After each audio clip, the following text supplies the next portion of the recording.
Good evening, everyone. My name is Aaron Goldbach, and this is my virtual presentation on Quiet Rage, the Stanford Prison Experiment, the documentary that we had to watch this week. um, the documentary, what was it about? The Stanford Prison Experiments were a experiment conducted by Philip Zimbardo. He was a professor of psychology at Stanford University. This happened in 1961. And the point of the experiment was to study how people handle authority, how they submit to authority, and what they can do when they have authority. Um, in this case, there were a number of test subjects who were randomly selected, and they were randomly given roles as either prisoners or guards. The role in this case was the independent variable. The attributes were prisoner or guard. The experiment was intended to run 2 weeks. It only ran for 6 days because it went off the rails pretty quickly. But it was designed to study how people would handle having authority, which is a question that I have been interested in for a number of years. I chose this documentary because it addresses those questions. Why do people do what they do?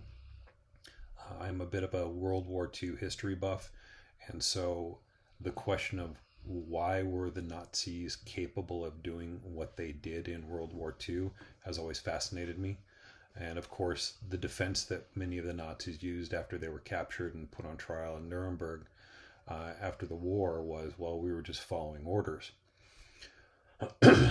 So the question of how far will people submit to authority has been an interesting one to me. Also, secondarily, my wife is a mental health professional, and when I mentioned Zimbardo, when I asked her, hey, have you ever heard of this guy? Her response was, yeah, he's the reason we now have oversight boards. So that got me curious about this documentary as well.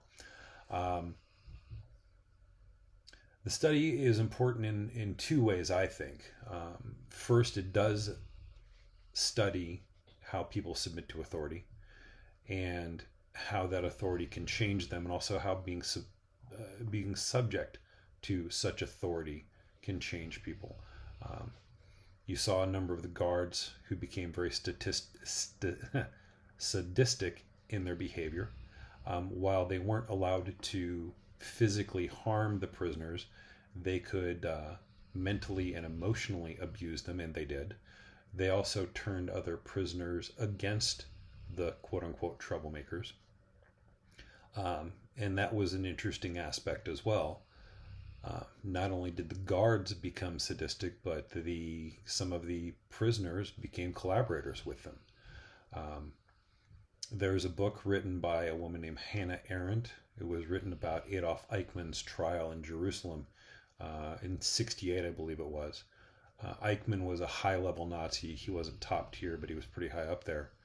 And in covering his trial, Arendt coined the term banality of evil, because Eichmann was so nondescript. There was absolutely nothing that stood out about him that would indicate he was a monster capable of the things he was doing. And Arendt's conclusion was that under the right circumstances, people will submit to authority and do things that they wouldn't otherwise do.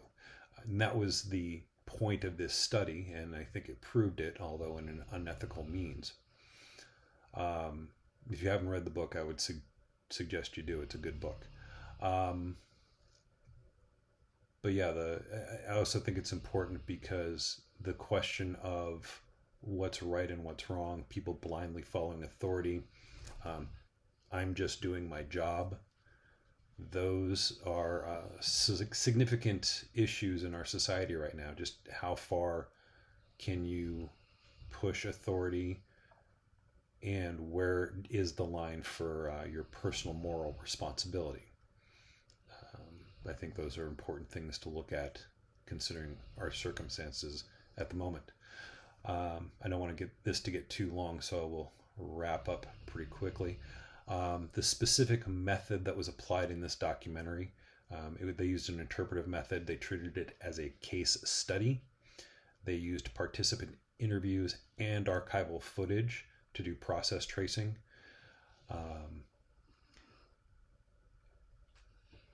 This served as a useful tool. I don't know that they could have done it any other way. Obviously, the sample size wasn't large enough to do any real quantitative analysis. And even if there had been a larger pool, they probably could have done some survey data. But I think the results they would have gotten from that would have been very mixed. So I don't know that survey data, with this experiment, I don't know that there would have been any real way to get quantifiable data that would have been empirically useful.